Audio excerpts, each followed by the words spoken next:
আসসালামু আলাইকুম। Technique easy এডুকেশনের পক্ষ থেকে নবম দশম শ্রেণীর শিক্ষার্থীদের জানাচ্ছি শুভেচ্ছা। টেকনিক ইজি এডুকেশন তোমাদের জন্য নিয়ে এসেছে ইজি বায়োলজি এই বইটি, যার একটি পার্ট হচ্ছে বোর্ড কোশ্চেন অ্যানালাইসিস। এখানে তোমাদের জন্য আরও সংযোজিত আছে দেখো কিউআর কোড, যেটা স্ক্যান করার মাধ্যমে তোমরা যাতে এই প্রশ্নটা আরেকটু সহজে বুঝতে পারো, আরেকটু সহজে যাতে আয়ত্ত করতে পারো, যার জন্যই আমাদের এই প্রচেষ্টা। তোমরা কিন্তু চাইলেই আমাদের এই ইজি বায়োলজি বইটা সংগ্রহ করে নিতে পারো। এখানে তোমাদের জন্য বিগত কয়েক বছরের বোর্ড প্রশ্ন অ্যানালাইসিস করে দেওয়া আছে। চলো আজকের পর্বে আমরা ঢাকা বোর্ড 2024 সালে আসা একটি প্রশ্ন নিয়ে তোমাদের সাথে আলোচনা করি। দেখো উদ্দীপক হিসেবে এখানে দুইটা চিত্র দেওয়া আছে। প্রথমটা কি দেখো, একটা পাতার চিত্র, যেখানে তোমার যে পত্র শিরাগুলা, ওই শিরাগুলাকে চিহ্নিত করে পি নামকরণ করছে। আর পরের চিত্রটা হচ্ছে একটা ফলের চিত্র, যেটাকে উপর থেকে নিচে যদি এভাবে লম্বচ্ছেদ বরাবর আমরা কাটি, তাহলে এখানে ভিতরে যে ডিম্বকটা ওটা হচ্ছে সি চিহ্নিত করছে, আর বাইরে যে ফলের অংশটা ওইটাকে হচ্ছে বি চিহ্নিতকরণ করছে। এরপরে ক খ গ ঘ চারটা প্রশ্ন দেওয়া আছে। কি বলছে দেখো তো, যে অভিস্রবণ কাকে বলে। খ নম্বরে বলছে যে দেহত্বককে ট্রানজিশনাল আবরণী বলা হয় কেন। তারপরে কি বলছে, উদ্দীপকে পি চিহ্নিত অংশে বিদ্যমান টিস্যুর সচিত্র বর্ণনা। পি চিহ্নিত যে টিস্যুটা অর্থাৎ পাতার যে শিরাগুলা, তার মানে এটা হচ্ছে তোমার কোলেনকাইমা টিস্যু।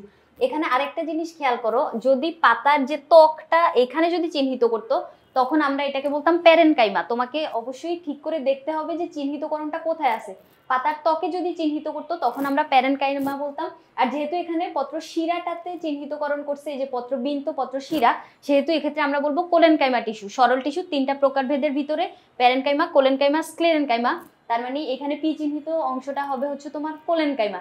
এটার সচিত্র বর্ণনা, তার মানে চিত্র আঁকা লাগবে। এরপরে ঘ নাম্বারে কি বলছে দেখো, উল্লিখিত বি ও সি প্রাপ্তির প্রক্রিয়াটি তাৎপর্য যে যুক্তি সহকারে মূল্যায়ন করতে বলছে। বি আর সি পূর্ণতা প্রাপ্তি বলতে হচ্ছে তোমার ফল আর ডিম্বক তৈরির যে প্রক্রিয়াটা, এটা কখন তৈরি মানে কখন শুরু হয়, যখন নিষেক সম্পন্ন হয়।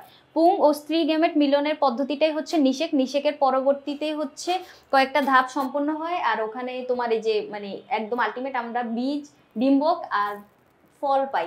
এখন উত্তর যদি আমরা যাই, তাহলে উত্তরে যদি দেখি, দেখো কি বলছে, অভিস্রবণ হচ্ছে একই দ্রব্য এবং দ্রাবকযুক্ত দুটি ভিন্ন ঘনত্বের দ্রবণ একটি বৈষম্যভেদ্য পর্দা দিয়ে আলাদা করা থাকে, যেখানে দ্রাবক তার নিম্ন ঘনত্ব থেকে উচ্চ ঘনত্বের দিকে চলাচল করে। এখানে অভিস্রবণ প্রক্রিয়াটা সংজ্ঞাতে তোমার বৈষম্যভেদ্য ওয়ার্ডটা কিন্তু মাস্ট দেওয়া লাগবে। যদি তুমি বৈষম্যভেদ্য কথাটা না বলো, তাহলে এই জায়গায় হচ্ছে নাম্বার পাবা না। বৈষম্যভেদ্য পর্দা দিয়ে আবৃত মানে আলাদা করা থাকে। আর দ্রাবক পদার্থ শুধুমাত্র চলাচল করবে। দ্রাবক বলতে হচ্ছে আমরা একটা দ্রবণে দুইটা জিনিস তোমাকে এখানে বোঝা লাগবে। যদি একটা দ্রবণ তুমি ধরো, দ্রবণটা হবে দ্রাবক আর দ্রব মিলে, দ্রাবক যোগ দ্রব, এই দুইটা মিক্স করলে হচ্ছে আমরা একটা দ্রবণ পাবো। এখন দ্রাবক হচ্ছে কোন জিনিসটা, যেখানে ভিতর দ্রবটা দ্রবীভূত থাকবে, তার মানে লিকুইড যে পদার্থটা, ওই পদার্থটা হচ্ছে অভিস্রবণে চলাচল করবে। এই জায়গায় তাহলে তোমাকে খেয়াল রাখতে হবে, চলাচল করবে হচ্ছে দ্রাবক নিম্ন ঘনত্ব থেকে উচ্চ ঘনত্বের দিকে যাবে। এরপরে দেহত্বকের টিস্যুকে ট্রানজিশনাল বলা হয় কি জন্য।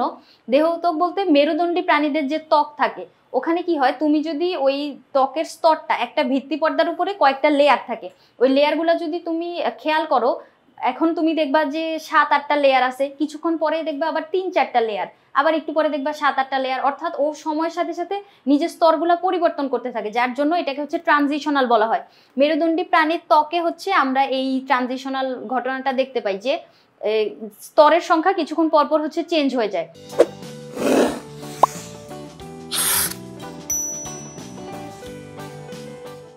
এরপরে দেখো আমাদেরকে পি নাম্বারে বলছিল যে ওই কোলেনকাইমা টিস্যুটা অর্থাৎ চিহ্নিতকরণ করা ছিল যে পি অংশটা, ওইটার চিহ্নিত সচিত্র আঁকতে বলছে।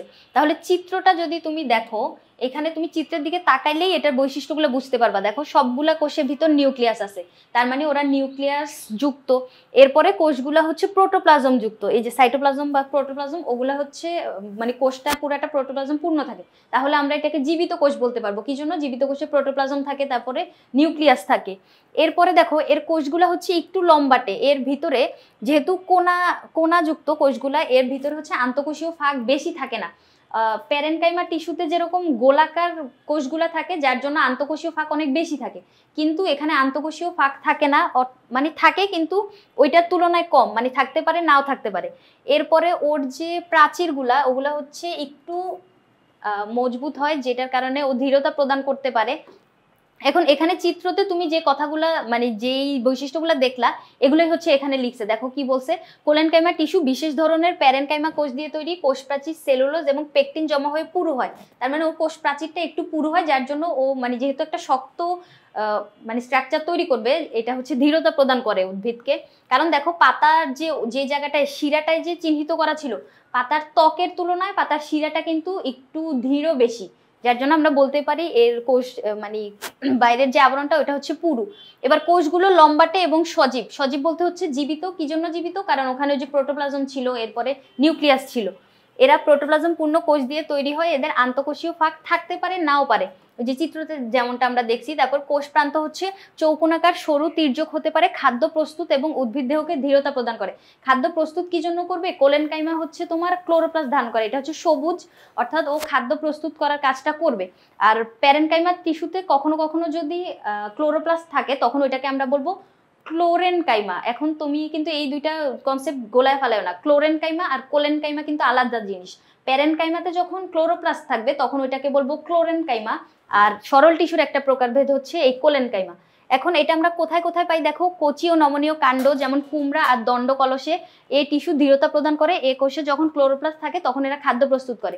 তোমার এই যে এইখানে যে ইনফরমেশনটা না, এই যে কুমড়া আর দণ্ড কলসের কাণ্ড, এটা এমসিকিউর জন্য অনেক ইম্পর্টেন্ট, মনে রাখতে পারো। এরপরে যে কোনো চিত্র আঁকলেই এটা খেয়াল রাখবা যে তুমি চিত্রের নামকরণটা করছো নাকি। দেখো এটা যে একটা কোলেনকাইমা টিস্যু, তুমি এই যে কোলেনকাইমা নিচে দিয়ে কিন্তু নামকরণ করে দেওয়া লাগবে, না হলে হচ্ছে পুরাটা গোল্লা পাবা। এখন আমাদেরকে বলছিল যে ফল আর বীজ তৈরির যে প্রক্রিয়াটা ওটা কিভাবে মানে যুক্তিপূর্ণ এরকম একটা বর্ণনা দিতে বলছে। কি বলছিল? বি আর সি, অর্থাৎ ফল আর বীজ তৈরির প্রক্রিয়া। এখন ফল আর বীজ তৈরির জন্য এই প্রক্রিয়াটা হচ্ছে তোমার নিষেক প্রক্রিয়া। এখন আমি যদি তোমাকে নিষেক প্রক্রিয়াটা দেখাই, এরকম মনে করো একটা গর্ভাশয় যদি আমি আঁকি, স্ত্রীস্তবক যেটার, এটা হচ্ছে গর্ভমুণ্ড, দণ্ডের মতো অংশটা হচ্ছে গর্ভদণ্ড, আর এইখানে ভিতরে গর্ভাশয়ের ভিতরে হচ্ছে তোমার ডিম্বক উৎপন্ন হয়। এখন ডিম্বক উৎপন্ন হয়ে থাকলো, ওইটা ততক্ষণ পর্যন্ত কোনো কাজ করবে না যতক্ষণ পর্যন্ত না কোনো পরাগরেণু এসে এইখানে হচ্ছে নিষিক্তকরণ করতেছে। মনে করো পরাগরেণু এইখানে গর্ভমুণ্ডে এসে পতিত হয়েছে, তার মানে পরাগায়ন সম্পন্ন হয়ে গেছে।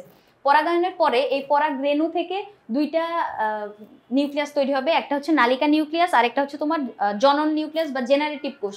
ওই নিউক্লিয়াসটা, নালিকা নিউক্লিয়াসটা এই জায়গায় নালী তৈরি করবে।